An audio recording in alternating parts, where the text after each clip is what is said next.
Welcome to Consumed, produced by Believe Community. I'm your host, Amy Moodley. This is a place where we have honest and vulnerable conversations around important topics that affect us from day to day, helping you become a better version of yourself. To find out more about who we are and what we're about, please check us out on believecommunity.org, and you can connect with us through Facebook and Instagram.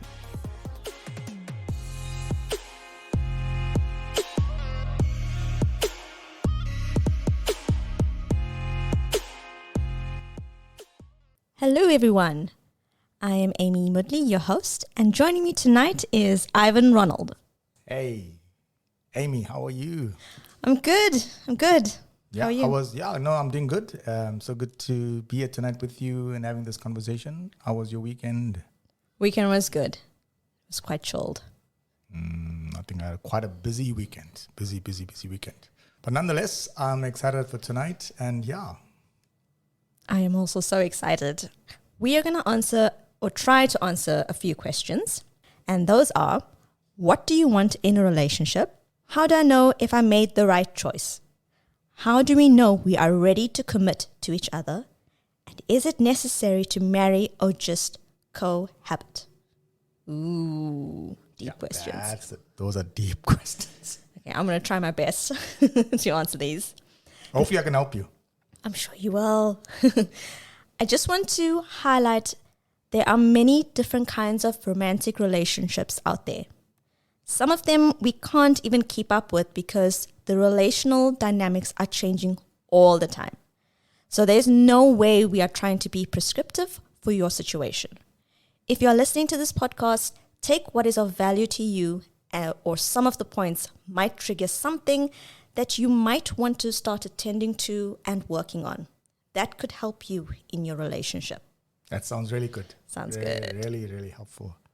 I think it's gonna help our listeners. It's gonna help those that are finding some of the challenges in their relationships.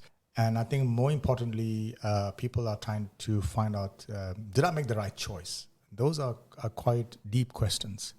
And it's the reality that younger people are facing, especially when it comes to choosing their partners and others that are in a relationship, about to get married, wanting to get married. They still have doubts maybe, and thinking like, is this the right person? Did I make the right decision?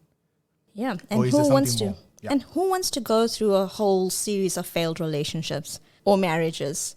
It doesn't make anyone feel any better about themselves. So why not prepare ourselves to find a good relationship and take it all the way through to the finishing line? Because the thing is, it's there. You have the opportunity. There's so much of room to explore, but also at the same time to educate yourself and find out what is working, what's not working. You can learn from others, people's experience. There's plenty of books out there on relationships, on romantic relationships, on marriage. There are premarital courses on marriage. So there's a wealth of information that is so helpful. When I think about that, when I got married, I didn't even have those resources available to me. I didn't even have any kind of counseling or input or advice about what a marriage should be, what does a married man look like, how to be a good husband. And so it was really, really difficult. I just remember just before I got married, probably a week or two before that, I had a kind of a quick session on this is what needs to happen, this is what you need to do, blah, blah, blah, blah. That's it. It wasn't very helpful. I found out later when I got married. Those are some of the very challenging things for me. Sure. And we were just discussing about in those days, or 20, 30 years ago, we lived in much smaller communities where everyone knew everyone. So it was easier to just say, I know this guy, I really like him, I want to get married. That is so true. But today, our social groups is much wider, even across continents. And in order for you to make that choice to be with someone, it's a lot of hard work in getting to know the person. So how do you do it? Do you play the dating game? Do you social groups, friendships? How do you even decide, okay, that person is the one? Yeah, I don't think it's that. It's not easy, but I've kind of discovered, if you want to say, I don't want to call it a 5-step process, but there's 5 things that you probably need to think about. Guidelines. Yeah, guidelines sounds a better word. I don't like steps because you could fall down the steps. So I think guidelines sounds better, and I found it helpful. Obviously, this comes through my experience over the years and what I've learned over the years. The 5 different things that I'm looking at, or the guidelines, is basically it's on calling, it's connection, it's chemistry, it's compatibility, and it's character. So when we talk about calling, or when I talk about calling, and this is from my experience when I met my wife way back. Stacey and I are now married. My wife, by the way, guys, listeners, my wife's name is Stacey, and we've been married for 41 years. But when I go back, when we first met, for us it was a calling. We just knew that we had to be together because both of us prayed about it. At that time, the issue about compatibility didn't come into play. The connection didn't come into play. Neither did the chemistry. So chemistry wasn't part of my initial thinking process. Yeah, so the big thing for us was the calling thing. And we just knew that we meant to be together because we felt called. And there was nothing compatible with Stacey and I because, I like outdoors. She doesn't like outdoors so much. I would like the mountains. I like to go hiking. I like to go walking. And so Stacey is not that sporty when it comes to stuff like that. Obviously, we didn't click or harmonize in that. But calling was a big thing for us. And the fact that we're now married 41 years, it just shows that calling does play a real big part in our relationship because that's what's keeping us together. Because we believe we are called together. We stuck it out all these years, and our love grew deeper and deeper and deeper, and it's still growing deeper and deeper and deeper. And so it's working. So these are some of the guidelines that you could use to help you work out the kind of partner you're looking for or what do you want. I'm not sure, Amy, I'm not sure if this is helpful even for you. It is so helpful. Today, all we hear is that you need to be compatible, you need to have a chemistry, you need to have a connection. Yes, fair enough. But now listening to your journey and how calling was the main one, I would have thought that just calling was good enough. Yeah. But that's obviously from God. True, because, even though you have, people nowadays use lists. They have 10 things they're looking for in a guy, a checklist, yeah. Or 10 or 20 things they're looking for in a guy or a girl. And they start ticking off the boxes, and it's like, it doesn't work out there. They missed this one out and that. And those are all helpful things. But ultimately, at the end of the day, it's definitely a God connection. That's more or less the kind of determining factor, even though we have all these other things to help us, to guide us in choosing a partner. Yeah, so I think the God connection is really important. It's understanding the calling is important. But the other things are also clearly. It's pointless. Sometimes people have difficulty if your partner is not a sports man or a woman, not sporty enough or doesn't like the outdoors. These guidelines, it doesn't mean that your partner has to meet them 100%. No. Or your relationship has to meet. Yeah. So you can fall short of one of them, but you need to make sure that it's a good balance between these guidelines. Yes, because it comes out. So basically, if you look at my relationship, suddenly it popped up. Hey, we're not compatible here. I never thought about that. Yeah, so and that was never was never an issue. Yeah. Was never an issue. No grounds for you to get divorced or go your separate ways. No ways. Yeah. If you can't kick a ball, no problem. You can, yeah. You don't mind kicking the ball against the wall and playing, yeah. Absolutely. But now in helping somebody, through my experience, I can say, hey, think about compatibility. Yes. Think about it. It's not like it has to be the make it or break it of a relationship. Yeah, absolutely. It doesn't, but think about it. So at least, that's why I say some of these things are like triggers in our conversation. What is triggering you from our conversation that you need to think about and work on and look for in the partner that you're wanting to have in your life? For me now, just listening about the compatibility part, if you are sporty and Stacey is not sporty, but you can have a group of friends where you can go play your sports and Stacey has her alone time and she can be with her group of friends or watch, her series and stuff. It's not a big issue, I think. For me as well, if I meet someone and we're not compatible, I love the outdoors and he doesn't like the outdoors, and I'll be like, cool, it's not going to be... Yeah, true. But I think what's helpful, so if your partner is an outdoor person or sporty person, your future partner that you have probably would like be happy for you or come watch you play sport. Exactly. A cheerleader. Yeah. Yeah, I can do that. That's right. Easy. You Yeah. know, you could, or say, yeah, no, you go for a walk. No problem. Go for the hike. I'll come with you to the mountains, but I'm not going to come on the hike. Yes. I'll just sit aside and I read a book or something. Yeah, read the books, put the fire or whatever else you do. But that's the whole point. It's not like, why are you going for a walk now? Yeah, you can't go. You can't go. I don't if you like walk walking. out that door. These are all things, listeners, we need to learn how to compromise. Compromise in a way that it's a good balance in the relationship and it doesn't cause problems, unnecessary problems. In today's day and age, everyone looks at the smallest things and make it into, what it is, an anthill into a mole or molehill into a mountain.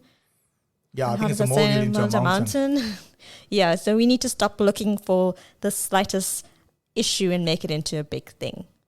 Life is too short, I believe. We need to be kind to one another and love each other and always look to the positive side of things.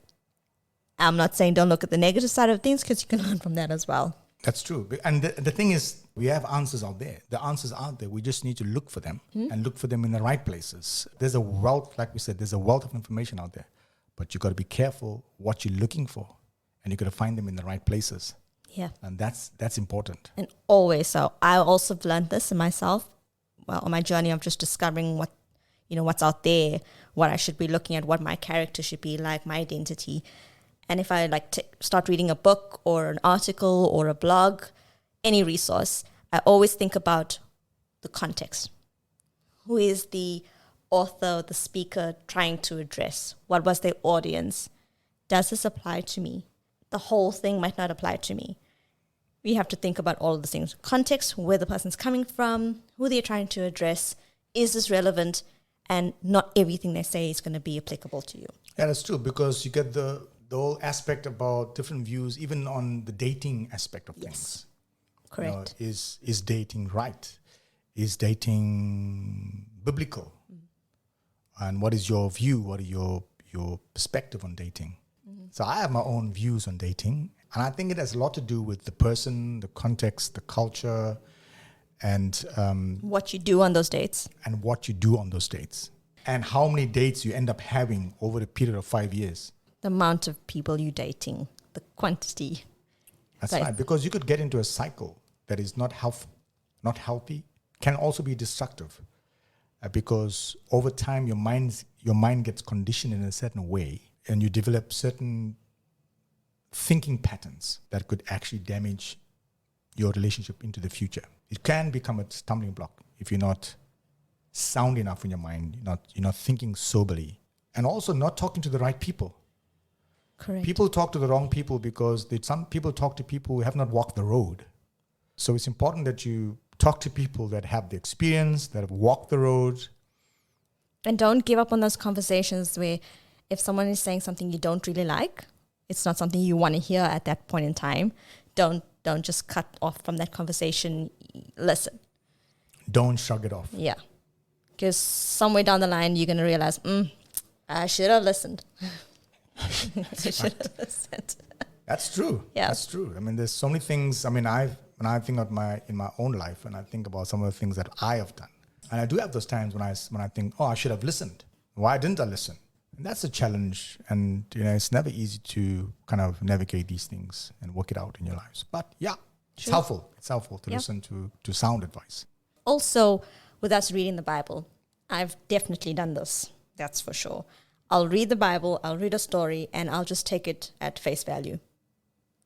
But if I am looking for an answer, and I'll read the same scripture again, I get an answer. I was like, didn't I just read this? What's going on now? Yeah. It's all about context. What are you looking for? What are you searching for? Where are you searching for? I always find my answers in the Bible, and sometimes it's not what I want to hear, or, and I'm just like, okay, it's not for me. And then I'm like, ooh, yeah, that is for me after a while.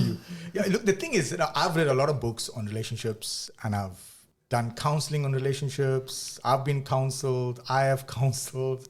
I've done a lot of marriages, and I've done a lot of pre-marriage counseling and all that stuff. But nothing comes close to the Bible, the scriptures.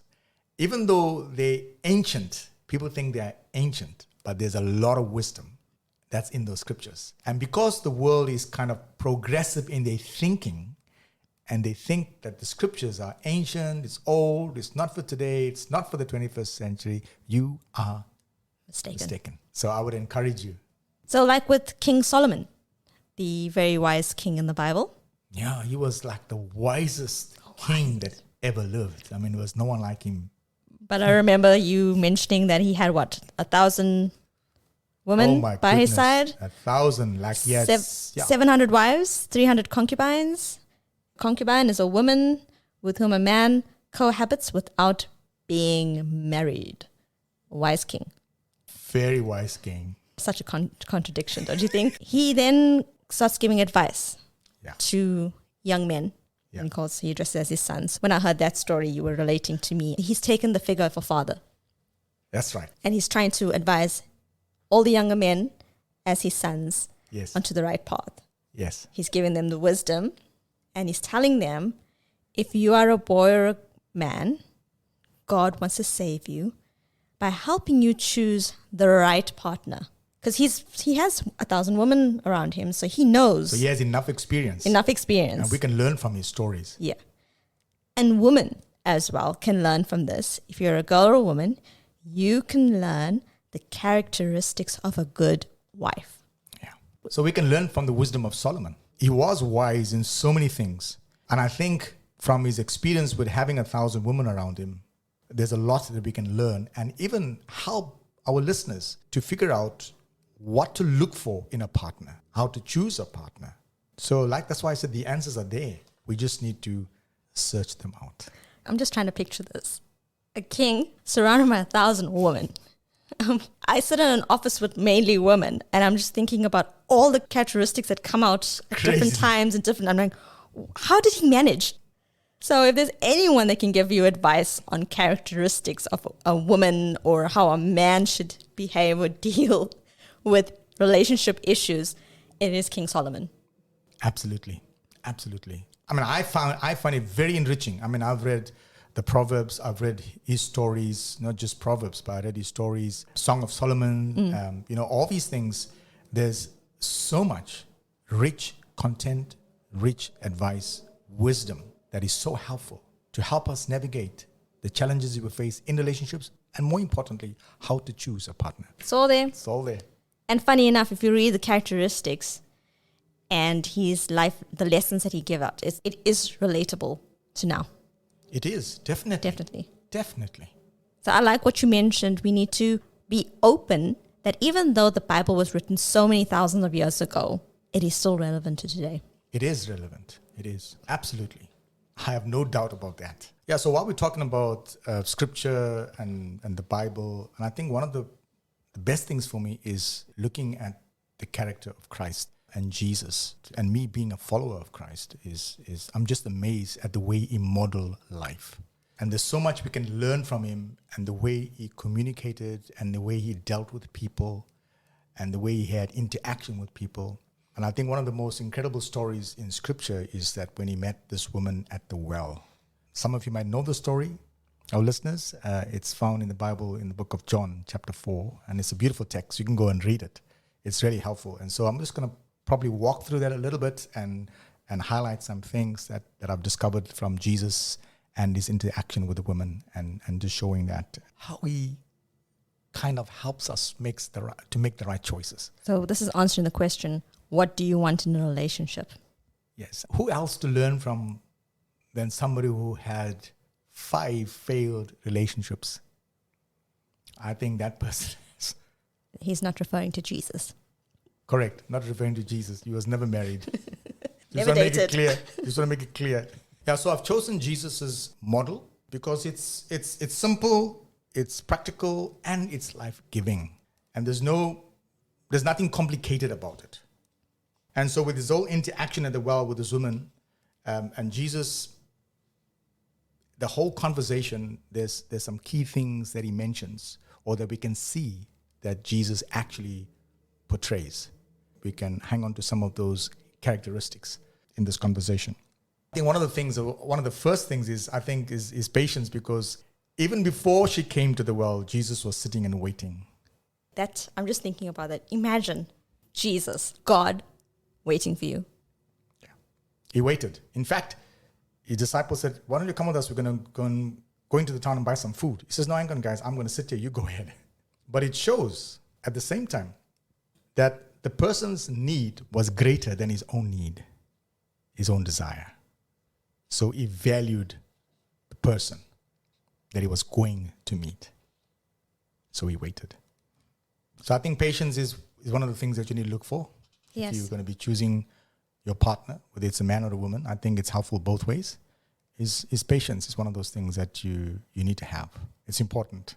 And I like what you said about he put her needs in front of his. Yeah. In every relationship, doesn't that just build such a strong foundation?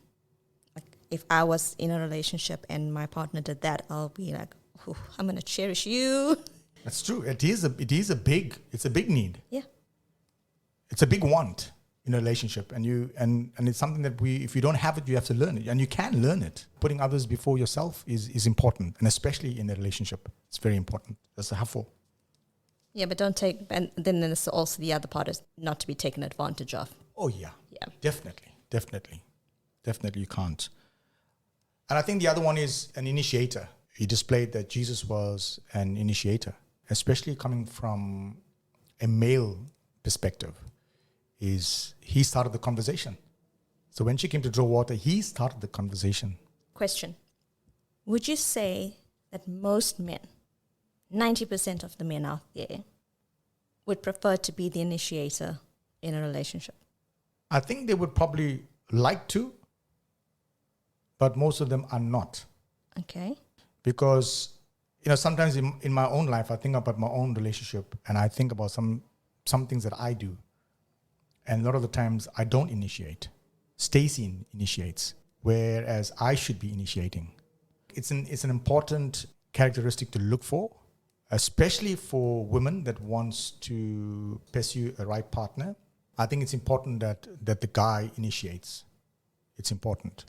At the beginning of the relationship, when the early stages, okay, if the woman starts initiating almost everything, going out and all of that stuff, do you think in any way would the man feel emasculated? No, I don't think so. Okay. I don't think so. Some guys probably enjoy it. They don't have to think. Okay. I'm trying to figure this out because I've just been hearing so many different point of views about men, 90% of men really would love to they initiate things. Because if they want you, they will initiate. You see what you're actually saying in that context is most men like to be initiators, but the way they want to. I see. Listen to me when I'm ready. Okay. It's important to keep the relationship going, keep it active, keep it fresh, keep it vibrant. So it's important for the guy to initiate things. It shows leadership, it shows confidence, it shows a lot of things. Again, balance. Yeah, it's the balancing thing. So so being an initiator it's powerful. I think also it's one of the most important things that Jesus did, and something that I picked up in this whole conversation, that you need to look for somebody who can liberate you and not keep you trapped in your past. Imagine that feeling of freedom, and you can conquer the world. Yeah. Waking up feeling like that every day because of the partner you have besides you. Yeah, someone doesn't condemn you. You don't so it's judge. not always picking on your past, like this, or you was like that. That's what you used to be. I know of you. But that's a mature individual. You have to be mature so you don't look at the past. Because people do feel trapped. So you want to have a partner, whether it's a man or a woman, but you want to have a partner that can liberate you and not keep you trapped. It's quite disturbing when I've been through so many counseling sessions with different people and counseling couples. And sometimes you can hear from the conversations how the one keeps the other trapped from their past because they're always bringing up past issues. That's part of control, isn't it? Yeah. Even those issues have been dealt with in the past, like 10 years ago, maybe some of them are like 20 years ago, and it comes up again in the conversation. But where does it come from? Why is it still there? So basically what you're doing is, yes, the aspect of control, but also you're keeping that person trapped. You haven't liberated that person. And that's a very important characteristic. Otherwise, your relationship is not going to go forward. You're not going to progress. You're not going to enjoy it because you'll always be picking on the past and keeping that person trapped. It's so important that we help people to walk into freedom and wholeness. And partners can help each other do that. For sure. I think even if you go back to Adam and Eve, and God said, I'll choose a helpmate for you. So it's not just about someone to cook your food or wash your clothes and clean the household stuff. No, somebody that can liberate you. Oh, yeah. Oh, that's a nice way of putting it. Somebody that can be your mirror, that you could reflect yourself in that person and see your weak spots. Now that just comes back to the whole aspect of vulnerability. Yeah, because if someone's going to keep on raising past issues, I personally, if someone keeps on doing that to me, I wouldn't feel open to talk about anything or even try to make my own decisions or go to my partner saying, this is what I want to do. What do you think about it? I'll just close off and I wouldn't want to do it. Yeah, so it's not helpful if the person is not helping you or you just stay there. Yeah. That's your place. I'm above you. So you can come across that way. Controlling, I have the power, I am above you. Don't forget your place. And Jesus taught us the opposite. Total opposite. Yeah. The total opposite. So that's interesting. And Jesus was always willing to listen. And the fact that he listened to the woman's story, he wasn't in a hurry.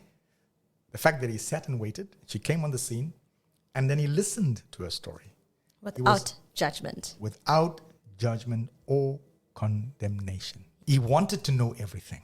True. So it's helpful if somebody can listen to your story, because the whole point of listening to the story is to, how can I help you be free from that? And some people just need to be listened to, heard.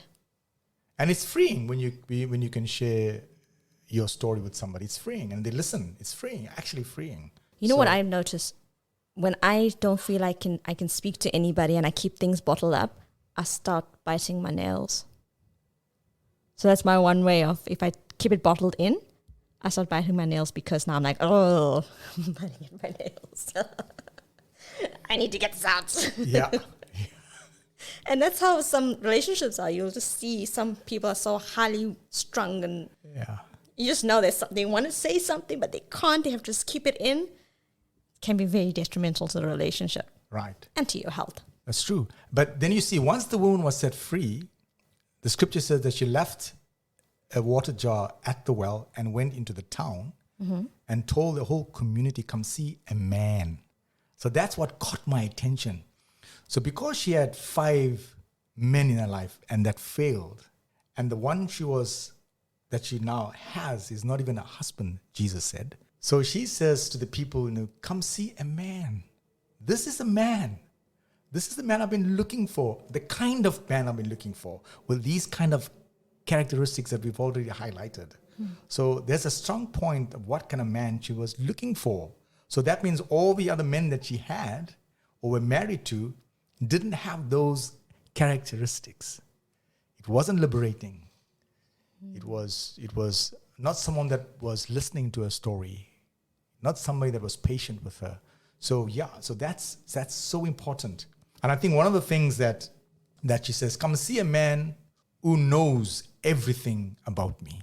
And the fact that he heard all her weak stuff, all her failures, all her mistakes, that means the conversation she had with Jesus was so satisfying that she actually told the people, come see a man who knows everything about me. Because there was no judgment from him. There was no judgment. She was totally liberated. She didn't feel ashamed. And I think one part in the conversation, she said to Jesus, I see you're a prophet. Now, to bring it into our current situation, into the modern context, a prophet is someone that can see the future. So if you're going to choose your partner, you choose somebody who has vision, who has purpose, who's a big thinker, who can see the future. Okay, right. Now, I just had a aha moment. I've read this passage so many times, and I never saw that context before. I didn't see prophet as in, I need to find a partner that's thinking for the future. Oh my goodness, this is okay, cool, carry on. Carry on. I'm enjoying this. Yeah, so that's important, because you can't follow somebody who's not going anywhere. Who wants to be with somebody that doesn't know what he's doing, or don't know where he's going and what life's about? You'll be just moving in a cycle of going nowhere slowly. going nowhere slowly. So it's important that you have a person that's a prophet in the modern sense. Very important because it's helpful. And here's the other thing that Jesus says. She says to Jesus, well, I've come to draw water. And he says, listen, I'll give you water. Basically, if you think about it, you want somebody that's a provider. I mean, what is the basic thing?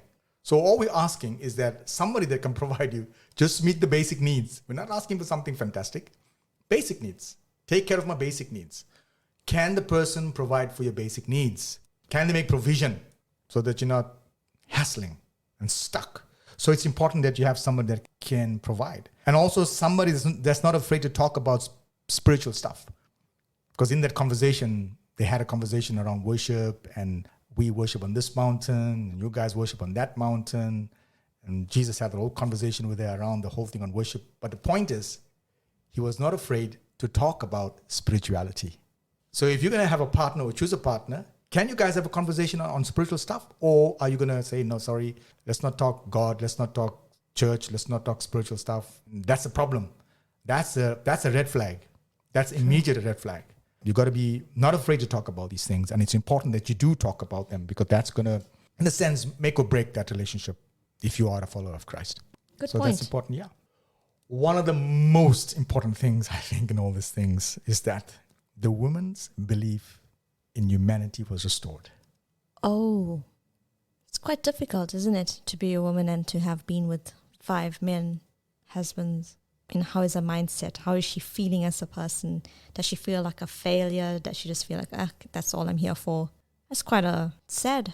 She didn't even want to be seen because she came like in the middle of the day. Nobody goes to the well in the middle of the day when no one was around. So you can imagine the abuse she suffered and lost all hope in humanity. Lost all hope in men. So a belief was restored. And I think Jesus helped her to kind of restore that. So that's so important. This is another thing, is like, if you're going to be choosing a partner, you must be able to embrace all cultures. Yes. And different race groups. Jesus crossed the barrier. Mm-hmm. She was a Samaritan, he was a Jew. And she even asked him, so what has Jews got to do with Samaritans? So he crossed the barrier. Is your partner willing to cross that barrier? Can you guys have a conversation around race, different nations, culture? That's important. Jesus knew how to hold a conversation. Yeah, a good listener, a good communicator. He displayed the whole aspect of love and acceptance. Oh, yeah. She felt safe with Jesus because she told him everything. She knew. Acceptance for her must have been such a huge thing, especially of the lifestyle that she was living. I'm just imagining that safe space that Jesus created, where she could just pour out her whole heart. I mean, who's going to tell you, yes, I had 5 husbands? Nobody's going to. I mean, this is just in the first conversation. Guys, this is like the first conversation. It's not like, hey, let's meet tomorrow. I think you need counseling or need help. No. This is the first conversation. You got one chance to make the first impression. And that's the other thing about relationships. You got one chance to make the first impression. That date you're going to go on, if you think you're going to go on a date, that person you want to meet, you got one chance to make the first impression. Yes. And make the best impression. It's not just about creating the impression, but make sure that you're real in that conversation. Exactly. Because if you put on a front, you're not going to be able to keep that up all the time. Yeah. And so Jesus was the best leader. He was confident, he was sincere, and he was ready to alleviate a burden and lift it up her shoulders that she was carrying for all these years. We don't even know how many years. So he just carried it. And so obviously, and yes, he was not rude. I like that you said that, because in the Bible, Jesus is very straightforward. Or direct, if I might say. Yeah, very direct. Very direct. But he didn't do it in a condescending way, and he wasn't arrogant. Yeah. Which I find a lot of people get confused.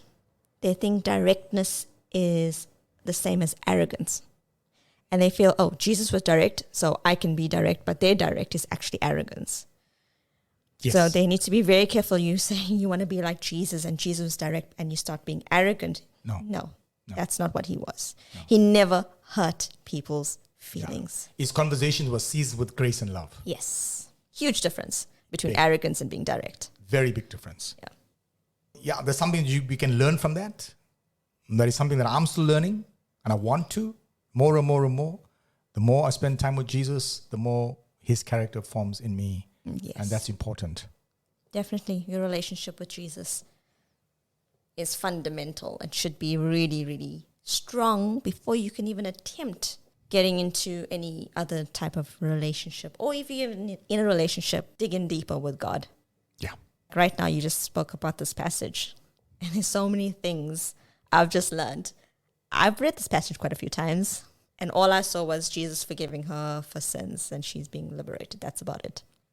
I didn't see all the other stuff that you highlighted, and I'm just sitting here thinking, I need to go and read this again to see it. Yeah, when I first read this verse, when I first read that chapter, it was a couple of years ago, and I read that, I'm thinking, there's something here, because she said, come see a man. So I'm trying to think, like, what did she see in this man? So I had to go back and reread and reflect and look at the details of the text. And then suddenly, boom, I had at that time, 14 things that came from that text. And now I've got 20 things that came from that text.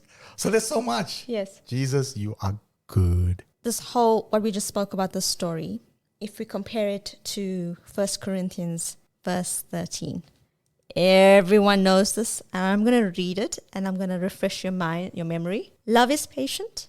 Love does not envy or boast. It is not arrogant or rude. It does not insist on its own way. It is not irritable or resentful. It does not rejoice at wrongdoing, but rejoices with the truth. Love bears all things, believes all things, hopes all things, endures all things. Love never ends. So let me just tell you where I've heard this verse so many times. Tell me, Amy. I'd love to know. Bold and the Beautiful. All of the weddings. Oh my goodness. I watched it for the dresses, okay? And this was one of the Bible verses they read at almost all the weddings. And I'll just be like, oh, okay, another the same Bible verse. And that could be the fourth wedding or something. Yes. What that had done is just dull the scripture for Right. me. It just took out the value, and you hear it everywhere. All the weddings now, this is what they talk about. I'm not saying there's anything wrong with it. Yes. It's just that because I've heard it so many times, it's lost its impact. Yeah.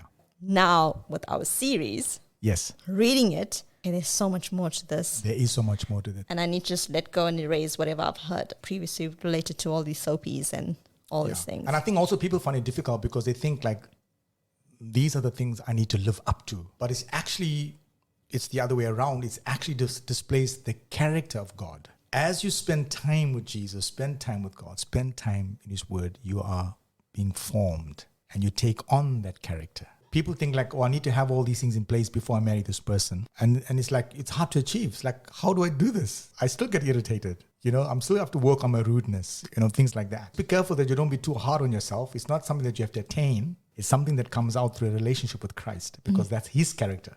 Yes. So that eventually will become your character and you'll start to display it. As long as you're moving in the right direction, as long as that's what you want. And you're being intentional. And you're being intentional. Okay. That's key. 1 Corinthians verse 13. Yeah. Chapter 13. Chapter 13. Yeah, I'm seeing it in a completely new light. Yeah, the chapter of love. That's a really good one. A really good one. Thanks, Amy. That's really helpful. Next question. And I'm hoping I'm going to get a good answer. How do you know you are ready to commit? I'm just thinking about my relationship. I know when I got married, I'm talking 41 years ago. I was in my 20s, early 20s. I think I was going to be turning 21. I wasn't even 21 that year when I got married. So I was very green, if you want to call it green. Didn't know a thing about what I was getting into. All I knew, I loved this person and I wanted to be with her and spend the rest of my life. That's how it was. And needless to say that I nearly failed. I almost failed because I had stuff in me that I didn't deal with. And I didn't realize I even had it until I married and the stuff started to pop up. Oh my goodness, I didn't know about this. I didn't handle this. And so there was stuff in me that I couldn't, be for example, maybe I'm very poor when it comes to finances and managing finances. And I struggle with managing finances. And so I didn't have that knowledge in me. And so that became a problem in the marriage. And also letting go of my friends and my past. I didn't see it important or necessary. So I still hung on to my friends, my past lifestyle, and I didn't really let go of that stuff. And so I had to deal with that, other things. It's just working through stuff. You're thinking about, stuff like your finances, sometimes your sexual desires, how to manage a household, all those things. It's things that surface that I have not dealt with. And I found it quite straining on me because I was too young to handle it. Couldn't deal with it. I said, I can't handle all these things. I was like about to crack and was about to fail. But thank you, Jesus. It's the calling that kept us together. That was amazing. So, how do you know you're ready to commit? Guys, this is important. And this, on the back of what I just said, you have to have no existing baggage. If you have existing baggage, that means you're not ready to commit. You have to deal with that stuff. That's important. You can't carry baggage because you won't be able to deal with it because of stuff that could probably surface in the marriage itself. So it's important that you deal with your baggage. Don't go into that. Yeah, and learn how to manage your finances well. I mean, that's important. If you can learn to manage your finances well, that's going to be really helpful. So if you're not good at finances, maybe your partner is good at finances, and that's okay, but talk about it. Say, I need help here. I can't manage my finances. I'm not really good. If you're good, then just let's go for it. As long as you're open to it, you're not like, it's not important. Why do you need to know? And all that. Yeah, it's my money is my business and your money is your business. And watch out for those kind of talks. Yeah. Okay. Interesting. The thing that's out there right now, you don't want to mix up your finances and you sometimes feel ashamed. Well, some people would feel ashamed to actually say, I'm not good at my finances, managing my finances. No one really wants to admit to their flaws. Yeah, and I think if you're ready to commit, and this is probably one of the things you will also know, you must have a clear understanding of what you want and where this relationship is headed. Yes. Like we said, you don't want to be in one of those going nowhere slowly. And this is a big one. You must be prepared to work at your marriage. Because marriage is work, guys. Marriage is work. And there will definitely be some surprises that will pop up. Can you stay in it for the long haul? Or like I said in my wedding vows, until death do us part. People don't understand what they are saying when they say those vows. That's a long time and many years and many ups and downs. Yeah, so those things are important. So that's how you know you're kind of ready to commit. And the other big thing is, what are your friends saying about this relationship? Oh, yeah. And not just any friend, trusted friends. A lot of us have a few trusted friends. What are they saying about this relationship? And that's how you can gauge if you are ready. If they are saying something that is negative, then you need to listen to that and hear that counts and work on it. And if they're positive and they for this thing, great. And listen to that always. You also listen to that. And so that's important. And also, what are the prominent people in your life are saying about this? What are they saying? It's like your parents, your teacher, or your spiritual leader. These are prominent people. What are they saying? Listen to their counsel. So that's important. And the other thing is, if you have questions about the relationship that doesn't look or sound right to you, some of these questions that come to me like, I wonder why he's always saying this thing, and you lied once or you lied twice, and then you try to push it away. I'm thinking, well, it's not that serious. It's okay. Or he's always asking you to pay for things and he doesn't pay, or he's always borrowing money from you. Those are all warning signs and red flags. Guys, just watch out for those things. So you need to actually pursue that. What's going on here? And never think that, men and women, never think that if you see a problem now during your relationship stage before marriage, that after marriage it's not going to be there and you're going to try and fix it. Or you think it'll get fixed in the marriage. Yes. That's a big mistake. Because in most cases, those things don't get fixed. Exactly. That becomes the thorn in the flesh that you'll be talking about forever and ever. Amen. So yeah, be careful. Those are the big, and of course, this is the big one. The big yes inside of you. If there's a big yes, I'm for this. I love this man. I love this woman. We can do it. That big yes comes from the feeling of liberation, isn't it? Yeah, liberation. That's the only time you will probably feel that. So those are some of the guidelines I would say that will help you to know if you're ready to commit and work it out. You shouldn't have any doubts. You know. Everyone knows. You'll know. Yeah. If there's any doubt, you know. You know. You will know, definitely. The gut feeling. Yeah. Yeah. So that's important. So those are some of the gauges or some of the guidelines that will help you. Okay. One of the other questions that I know there's a lot of debate and discussion around, depending on the different cultures and beliefs out there, is it necessary to marry or cohabit? Well, from my perspective and what I understand from my experience and what I've learned over the years, and obviously from reading scripture, marriage is important. And of course, they ask, so what is a marriage? What does it mean? What's the definition? And also we know that today, even in our country, the definition of marriage is changing. And so people do things and how they feel, what they feel. So there's really no, should I say, moral ethics. There's no sincerity. There's no commitment. In my understanding, marriage is a covenant. And it's so clearly, even I think Christ, he highlighted in that conversation with the woman. He says, I know you have 5 husbands and the one that you have now is not even your husband. The fact that he highlighted that clearly tells us it's not good to cohabit. And the fact that Solomon had 300 concubines and he said, whoever finds a wife finds a good thing. So I think marriage is important and cohabitation is not. Yeah, and just to say that even though Jesus, he highlighted that. And so from my perspective as a follower of Christ is what is morally accepted? Those are the kind of questions that we have to ask ourselves. And what is legally binding is the other thing. And our thinking in terms of scripture and what I learned from the Bible is marriage is a covenant. It's a covenant, so it's binding. It's a partnership. It's a serious thing. Surrendering yourself, your whole life, to another person, and the other person is surrendering their whole life to you. Marriage is really important. So, but the question is, why wouldn't you want to get married? Are you looking for an escape clause? Do you have a B plan? You're thinking to cop out somewhere or bail out? That's just in case it doesn't work?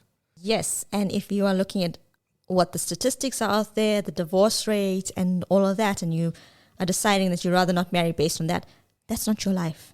No, it's not. Don't compare yourself absolutely to other people. Absolutely. But I want to say this in my final contribution. So I want to say this, that marriage is a blessing. Yes. It's a blessing. So it's wonderful. But it's also frustrating and exciting. Something that I enjoy and I'm completely satisfied. Yes, there's issues, problems. It's inevitable. It's going to happen. It's there. And those are times you can get very frustrated. But that's why it needs work, because marriage is amazing, guys. I'm married 41 years, so it's amazing. Well, what I've just learned from someone that's married for 41 years, if we develop or build a strong foundation where we know who we are as individuals, get our characteristics right to be a good wife or a good husband, learn about respect, what love is all about, follow what Jesus' example is, learn how to be a listener, learn how to be a communicator, learn how to be an initiator, learn how to be confident, and create safe spaces and just be able to have difficult conversations. And I believe that you'll have a good marriage and good relationships. And yes, all relationships require work. It's not easy. You just need to understand who you are and go with it. And people are always changing. I am not the same person I was 5 years ago. So I'm not expecting my husband will be the same year on year. So I need to be prepared for that. He's going to change. I'm definitely going to change. You get married, you go into a house, it's going to be stressful times, good times. But who better to be with than with a person you trust? And as you said, you feel liberated with. To go through all of these changes, ups and downs with. So that's my closing statement. Yeah, please, listeners, please comment on tonight's podcast. We love to hear from you. What are you thinking about? And did we answer some of your questions? Or do you have other questions that you'd like us to answer? Yeah. What are you struggling with when it comes to relationships? Put it in the comments or contact us on our social platforms, and we would love to hear from you, and we would love to be in contact with you and just chat it up. Thank you so much for listening in. Thank you, guys. Thank you, Amy.